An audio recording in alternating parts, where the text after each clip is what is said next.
bandiraɓe amtuɓe yebde ayawa habrirde Piindi TV caggal yettude gueno gonɗo jondo en juule rasulu sallallahu alayhi wa sallam. En calmini khalifaɓe diini, en calmini khalifaɓe aada, noon kadi en calmini ɓen ɓe ganduɗa ko ardiɓe en e galle he tuggude mo ganduɗa ko Daoudo geddaɗo Maymouna Tafsir ha yetti Baba Abou Hafsatou Coumba Hamme e noon ɓen ɓe ganduɗa ko golloɓe e galle he kala alifal ɓen ɓe ganduɗa ko waɗoɓe feere ha jeeɗen han hanirtu ni tongode men temedere e nogas e joyi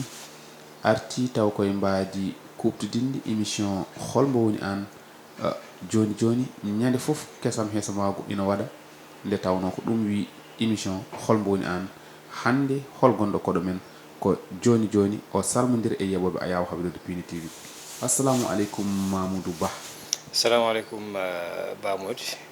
On calminama on juurama. Donc mbeɗa salmina téléspectateur uji ɗi fof. Salmina koreji futankoɓe fulɓe salminaɓe mbeɗa juuroɓe. ɗum noon joni joni alifal hade men woɗɗoyde en jahat toon to régie to alifal Adama Diop artana en e dartol gurdam walla mbiyen biographie Mamoudou Aliou Ba en jeehi.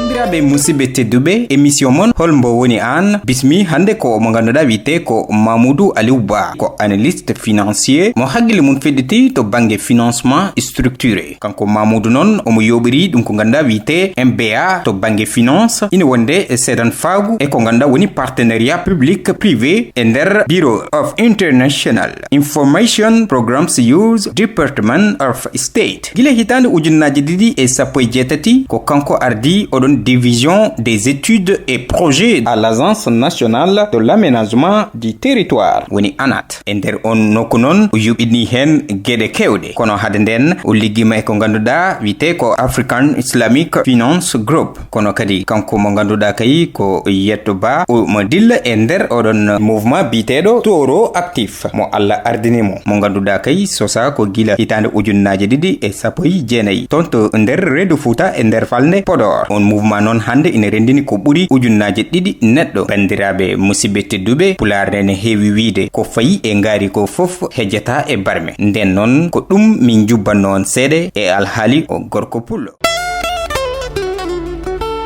ɗum noon Adama Diop a jarama. Mamoudou caggal nde Adama Diop arti e dartol gurdam ɗam woni biographie o beela ɗo wawi min hen waɗande résumé seeɗa. ewa a jarama no feewi Bamodi. Donc haalde kam e fati hoore mum wona hunde wemde sowona mi eto tan jubbude hen seeɗa. no kaalirɗon ni mbiyetemi ko Mamoudou Aliou Ba jeyami ko Nennet donc e commune Guédé village département Podor. Dakar jibinami ɗo mawnumi kono komi fuutanke noon wondene mi siftorta vacances walla période mo ganduɗa mbiɗa jogui temps taw wona Fouta mbalmi ɗum danaka mi siftorani to meɗmi wadde vacances boom Dakar wona hunde wonde bon liggey jiknaɓe addiɓe ɗo ɓe liggi jibina ɗo e mawni ɗo min jangui ɗo donc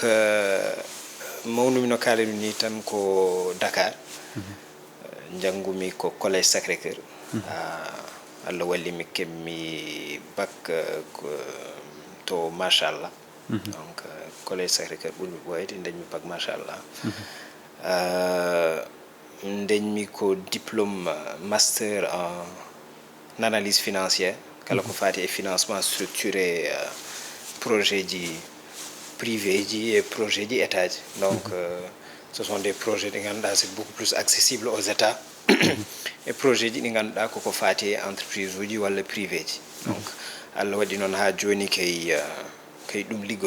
liggotomi kay structure étatique agence nationale de l'aménagement du territoire mi woni toon chef de division études et projet donc pour ɓe gandaɓe agence nationale de l'aménagement du territoire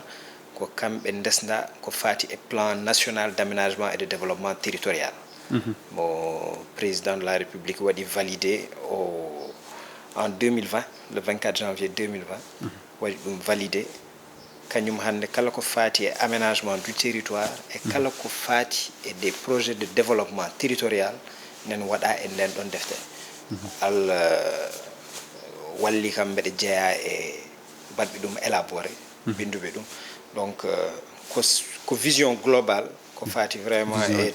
jaajɗo ko e taaridi leydi ndi e kala ko faati e projet ji nokkuji ɗi e kala ko faati e gouvernance territoriale donc e raɓɓiɗinade tan ko ɗum ɗon woni ko liggotomi koye dow beela ala kadi caɗele ɗe teskiɗa hen waɗanam projet waɗama waɗaka rewi lawol wallama holno jomum dañirta wallaka beela ala caɗele kadi ɗe mbawɗa ɗum teska wawde haalande yimɓeɓe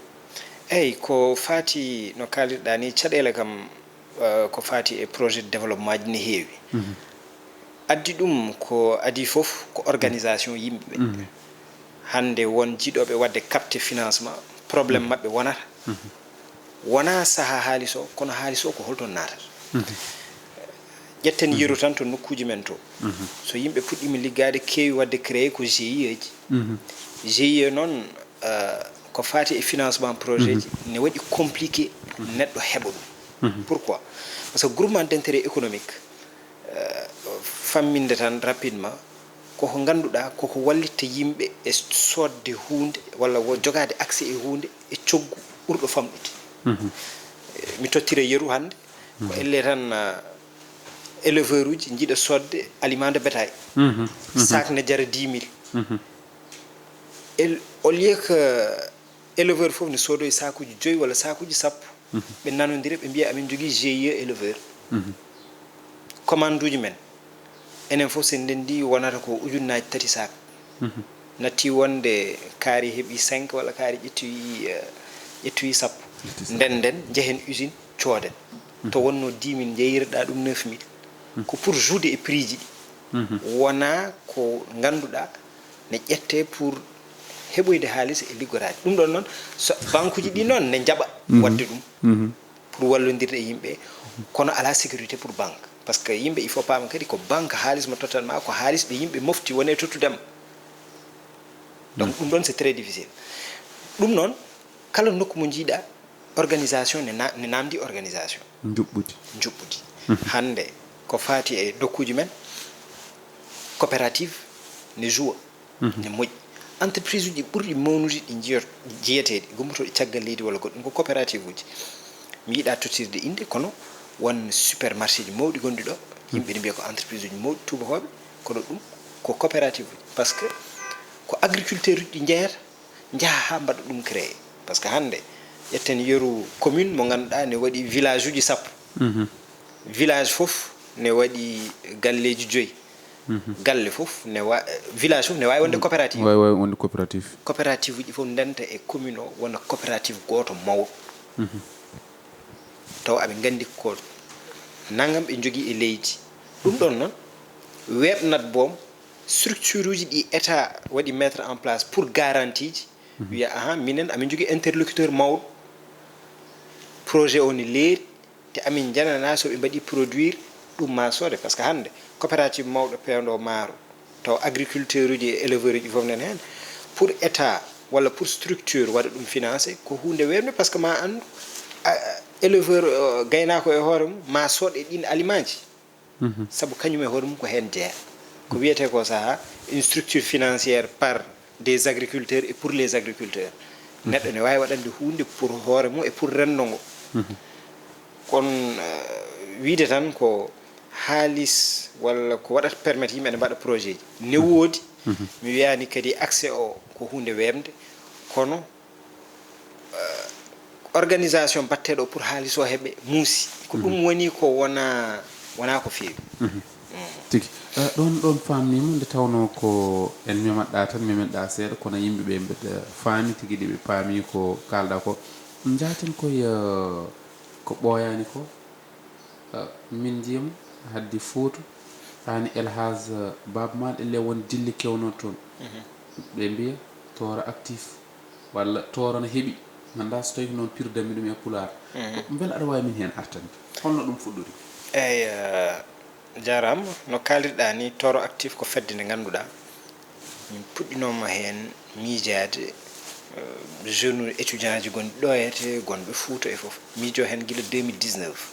pour ƴewde ko holnon on organisation walla nden ɗon fedde wawi waɗirede pour holɗum ko pour jangde sukaɓe ko pour holɗum ko pour ɓamtare nokku o ko pour holɗum yimɓe ganda vraiment nokku o ko holnon wawi jogorede janggo e jaam jeune uji e mawɓe yimɓe foof mbawa ɗum naftorade ganda vraiment que wona normal hande jeeyaɗen Fouta nokkuji jaajɗinen toon ne wawi remede e foof yimɓe daña probléme nguura walla jogo won hen probléme uji ɗum ne jeeya e ko tahi nden ɗon fedde amin mijotono hen 2019 noon a majjani gueɗe kewɗe kewi ɗo ete banggal élection ji banggal organisation ji kew min mbi aha wadde ɗum joni jojjani par ce que wonno mbaɗirɗa ɗum tan wiyete ko aha ɗum wona ko gonɗi e mabɓe ne wonno ballal aɗa wawi ɗum wadde boom taw wona e organisation ɗuminiri kono jogata ko doole mo foti o jogade min mbino vraiment ɗum min goppata ha ɗum foof yawta élection ngaji présidentielle élection municipal ko fati e législative même au conseil ɗum foof yawta vraiment yimɓe ƴeewa vraiment no mbaɗiri hen avancé donc guila 2019 fedde nde noon Allah waɗi min mbaɗi ɗum installé ko e mois de septembre 2022 no kalirɗa ni mbiyanmi ko sehilam vraiment conseiller am babam mon père vraiment waɗi déplacé ari ha to Elhaj Baba Mal vraiment ko conseiller kadi moƴƴo ko mbiyanmi ko tan heewi ne garami mi yewtide e makko wonko jiɗmi wadde mais omo jogui subtilité mo ganduɗa à chaque fois o ɗuminata tan ha nawa ɗum e rendo ha projet ji makko fof ko Fouta donc ɗum ɗon kadi vraiment ko pour andinde tan en jogui yimɓe vraiment jiɗɓe Fouta e foof donc fedde nde ko ɗum ummini ɗum ummini ɗum vraiment ko jeune uji ndenta mawɓe joguiɓe même vision joguiɓe kuccam gotam yimɓe ƴeewa vraiment no mbawi joɗorade ganda walla miijo e ko wawi wannude avancé nokkuji men tigi mbela ko e nder toro fof e commune aji ɗi fof oɗon jogui toon représentant ji eyyi amin jogui représentant ji e village uji kewɗi donc to fuɗɗi ɗo kam ko nokku men gueɗe village ko tonete min puɗɗori saabu nde gardinami nde e fedde nde mbimi vraiment ɗum hade wadde avancé ko mi ƴeewa vraiment avant tout neɗɗo fuɗɗorto koto jeeya kono tahani wonɓe ɓe ganduɗa ne jeeya e nokkuji goɗɗi ko wayno doɗel ko wayno Ndiayen Penda en ɓe nde fedde nde watte nde lancé nene fof ɓe gaari donc ɗum ɗon kadi ko organisation namdi yimɓe mbaɗa avancé seeɗa seeɗa par ce que ko yimɓe gummani ko kadi wona hunde famɗude par ce que sa haali haala ɓamtare nokku tan ne namdi ko heewi ne namdi ko heewi e organisation par ce que hande a majjani aɗa wawi janngude finance walla janngoya agronomie kono sa yettima Fouta ma taw toon mawɓe ɓe ganduɗa ma taw janggani ɗum kono ko bindanma fof ko deftere donc ko yewtidde mabɓe ƴewde no yimɓe mbawi wallodirde par ce que an wonto kettata wonko mbawɗa ɓe waɗande ganduɗa taw kamɓe mbawa toon yettade ko wona ko ɗum guure men dowɗi ɗi eɓe keewi goytali kewɗi holko saabi ɗum e banggal développement eyyi ɗum noon ne wawi wonde e toɓɓe kewɗe walla wiye tan toɓɓe ɗiɗi walla tati ko addata ɗum fadde ko heewi e état ne waɗa ɗum wiide kala ko jiiɗa laamu ko foti amen ɗum waɗande kono ɗum hewɓe kadi mbawa hen felede ko tahi en majjani saaha élection ne waɗa que ce soit communal walla législative gara kalda e yimɓe mbiyaɓe ahan mami mbaɗ ɗum ɗo foof ɗonete taw aɗa yanana e joni ko ɗum wawa wonde ko haala campagne ɗum ɗon noon ne tampinna yimɓe heew ɗum addata vraiment hay fedde nde ne yiiɗi ummanade ɗum ɗon wadde formé yimɓe andindeɓe vraiment ko ɗum ɗon yahata ɗum ko goho deuxièmement aussi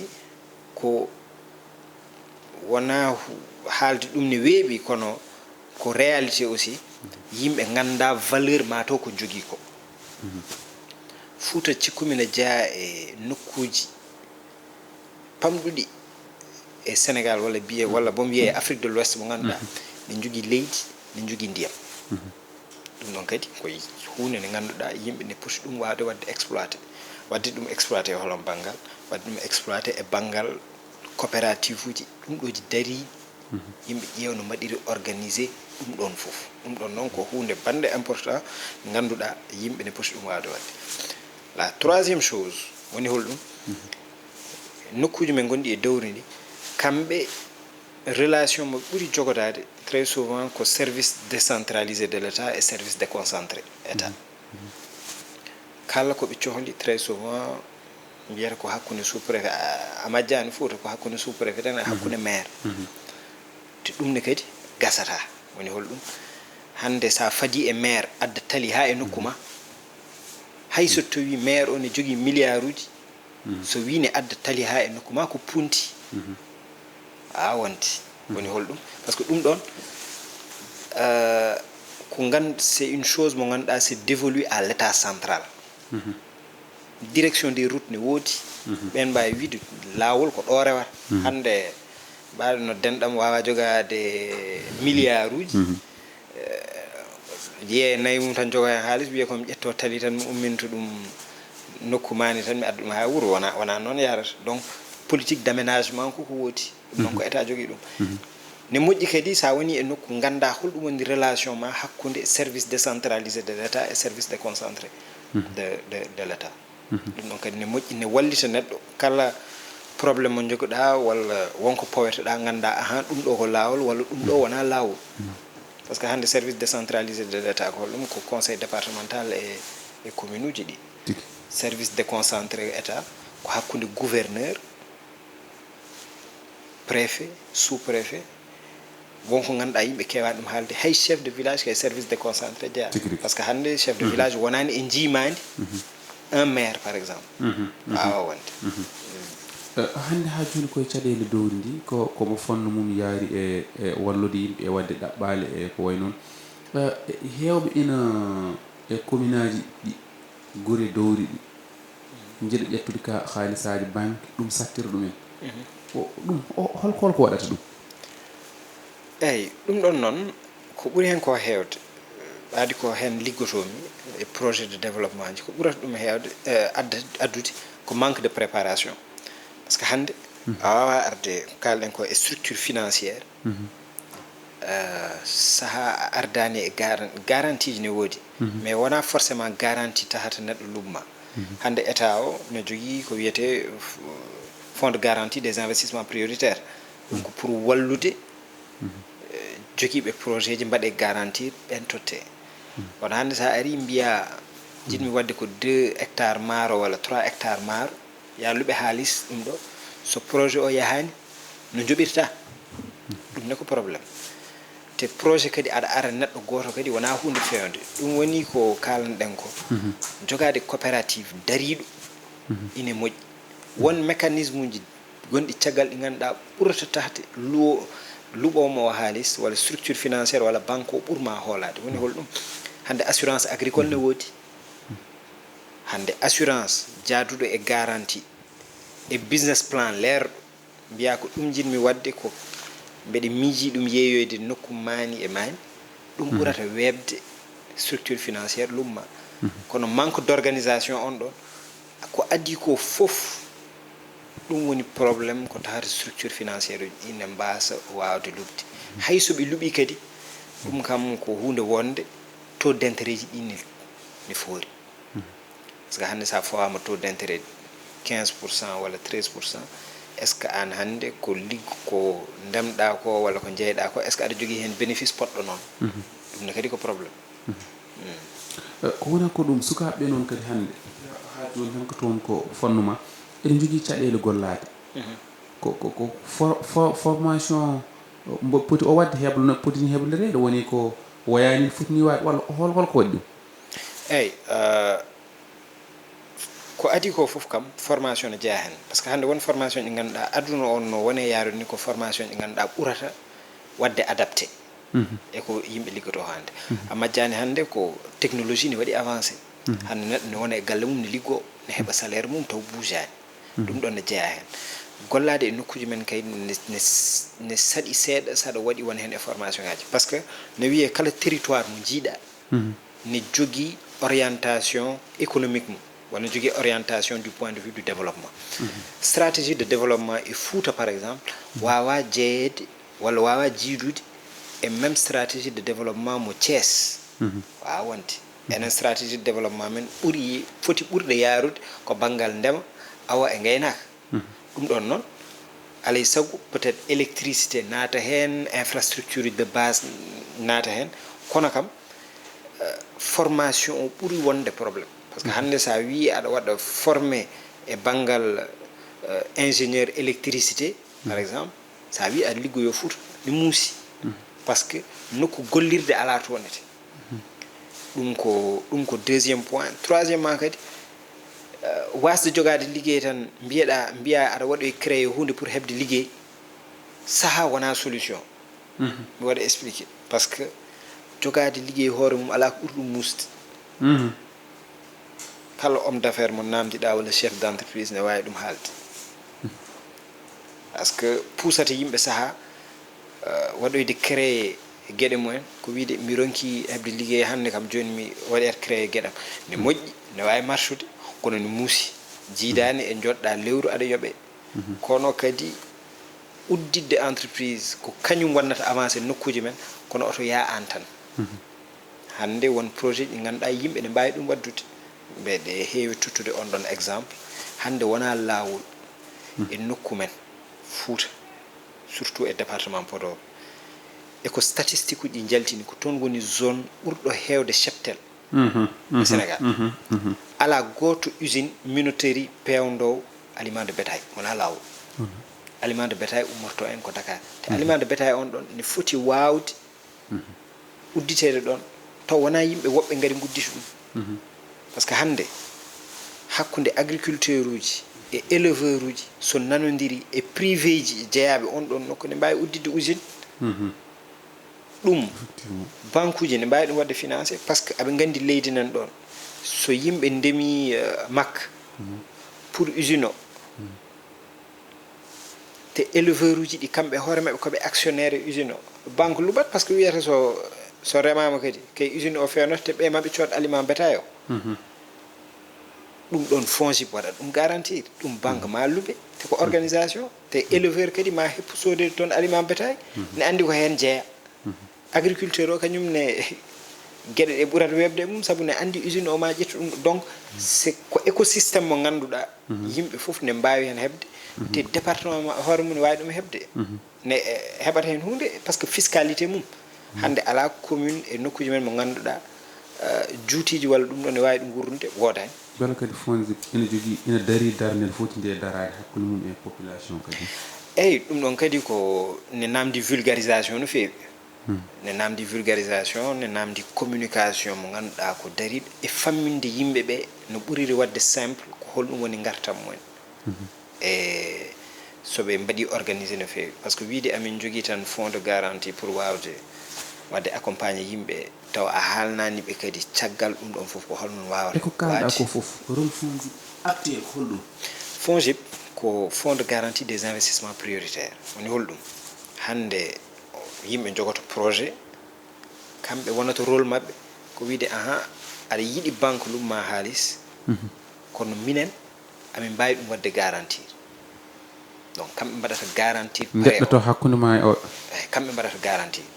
donc sa joguimi probléme pour yobde ko kamɓe joɓata banque o non soɓe jooɓi banque o kadi kamɓene ɓaadi ɓe perti pour wawde wadde garantie yimɓe woɗɓe musat kono annene kadi alay saago ɓe mbaɗa recouvrir kadi koɓe mbaɗma ko garantie beele on guurani hen kadi contraire kamɓe ɓe tampina mon kadi yimɓe caɗele ɓurɗon hen teska tan guurɗon bon min caɗele ɗi ɓuurmi hen yiide e projet ji ɗi nananmi eɗi jiyanmi ko ɓuuri hen ko wonde probléme ko yimɓe haaldeteɓe saaha e fonds de garantie ono yaara ɓe ganda ɗum ɓe mbaɗani ɗum maîtriser no feewi walla neɗɗo goto tan ara e projet mum wiya yo waɗe garantie aɗa andi projet neɗɗo goto taw ko an tan wurata hen aussi won moƴƴani pour population hande ne moƴƴa commune kam walla département joggo entreprise uji ɗiɗi tati mawɗi yimɓe fof jiiya hen hoore mumen mi ƴettat exemple won banque goto gonɗo Canada ko banque mo ganduɗa ko coopérative ko Canada woni mais on ɗon banque kamɓe ɓuri heewde actionnaire uji eko jiiɗa mais budget mabɓe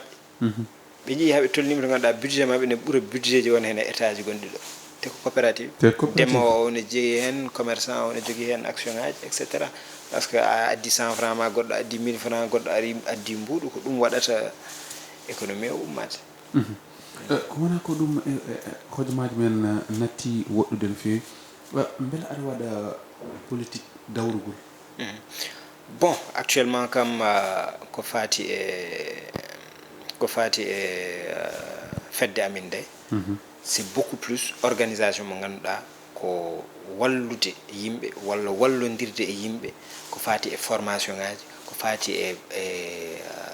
développement nokku o min noon mbeɗa añi goto terme wiide ko développement mbaɗen mi waɗani politique mbeɗa heewi ko punti ko wawa yaadude ko punti par ce que politique ko wadde gérer société to kon pour ƴeewde no yimɓe ɓamtori donc minen actuellement min jiyani taw cosɓe ɓe fedde ne min jiyani taw importance wiide amin mbaɗa politique pour l'instant kono won tomin tolnoto min ganda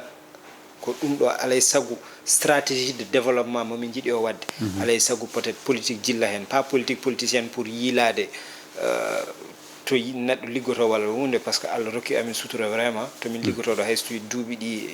yarani nonete amin jeeya e helifaɓe ɓe donc ɗum wona motivation vraiment pour ƴeewde organisation par ce que nokkuji men effectivement saaha won stratégie de développement mo jitta wadde saaha won politique jillata hen par ce que plan de développement départemental ou plan de développement communal sa yiiɗi tottude toon yiyandema alay sago saaha bon jeeyeɗa e jooɗotoɓe toonete pour tottirde miijo ma par ce que hande sa wonani conseiller ou autre miijo ma sa tawa kadi feccete ɗo pour pecceɗa weɓata jabanten ko Khalifa Sall e Karim waɗede amnistie gam yaafede hol yiyandema e ɗum bon ɗum ɗon kadi aɗa andi c'est ko pouvoir mawɗo leydi kañum tottirta ɗum te ɗum ɗon min à mon humble avis so tawi ko ɗum ɗon ne jeeya e ko ganduɗa ne addana stabilité wuro pour wadde apaiser yimɓe pour yimɓe kuccana goɗɗum par ce que kala mo jiiɗa hen foof hande nen fasa nen yiiɗi vraiment oto neɗɗo ɗum meme walla hunde so tawi ɗum ne jeeya e ko ganduɗa ne adda stabilité wuro pourquoi pas yani hen ko boni tigi wonan ɓen toon to assemblée to beela aɗa jogui mabɓe jorto bon wiide mbiɗa jogui hen jorto à l'instant T wona peut être watta objectif mais ko wiide tan gonɗo fof so andi ko nowi ɗum tonete e ko aadodirno e yimɓe haade yaade so waɗi ɗum tonete jorto moƴƴo ne wawi hen heɓede parce que ɗon vraiment ko pour wadde défendre intérêt ji population o ko fati e budget ji santé et autres yimɓe balla vraiment no mbaɗiri voté kam ha ganda effectivement ko gueɗe ɗi ganduɗa ne wawi nawde yimɓe yeeso que ce soit santé infrastructure et autres yimɓe mbasa tan wadde utiliser ɗum ɗon pour blocage uji walla hunde par ce que yimɓe fof kadi ko intérêt ji population poti hen ƴewde gouvernement kesso o hol yiyandema hen eyi gouvernement kesso o no waɗande ɓooyani mais sa ƴeewi tan e profil uji mbaɗaɗi ɗi hen ko yimɓe ɓe ganduɗa ne gandi état no waɗi so fonctionne donc jorto moƴƴo ne wawi hen jogade tigui gasi haalaɓi hol wasima e ɓen ɓe ganduɗa ko yeɓannoɓe guilnani émission hono woni an bon déjà ko wadde ɓe remercier kamɓe foof wadde remercier téléspectateur uji ɗi e wadde remercier galle o aussi e opportunité mo tottuɗamin o vraiment wawde yewtidde e bandiraɓe. Donc pour wiide tan vraiment ko ummini ko ummini amin ko ɓamtare nokkuji men, ko ɓamtare population ji, ko ɓamtare men enen e hoore men, par ce que enen fof ko tonete jeyɗen. wasiyo tan ko gonɗo fof ne andi to foti yaade pour ɓamtare, mais wonde fedde e rendude jaɓɓal ne webna gueɗe ɗe. Voilà. ɗum noon ko tonggode men 125 en beltanima no feewi, tawno en teredirat e hojomaji ɗi toɓɓere fof nde kalden eɗen mbawi hen wadde waktu, kono ko yidde memoto memaga mbawin yawtirde noon, kono ko kamil kaɓɓetiɗo kadi ko gandu ko haalata ko kadi son jeewima tan on gandat tigui rigui ko gandu. En jetti noon sababuji ɗi, sababu famɗata teddugal wiyetake teddugel, wiyete tan ko teddugal. ɗum noon en jetti kadi omo ganduɗa ko ceerno Mamoudou Sall, ko noon gonnoɗen ko foto toon to ziyara e gammu mawlud ceerno Aliou wasila men. En juurimama kono kadi en beltima ko lappol mangol wonno toon Ali Fall e omo ganduɗa ko Moussa Nia Sali Dia yantude Abou Ka ko toon to foto to wonno waɗi fayido hano feewi. En beltima kadi e ɓen ɓe tawɗon toon Alpha Baccili en, kamɓe fof ko toon ɓe gonno rewi lawol. Tonggode 125 ko ɗo waynori ha saaha goɗɗo. Jokkon e yebde télémon. Allah jarama, on jarama.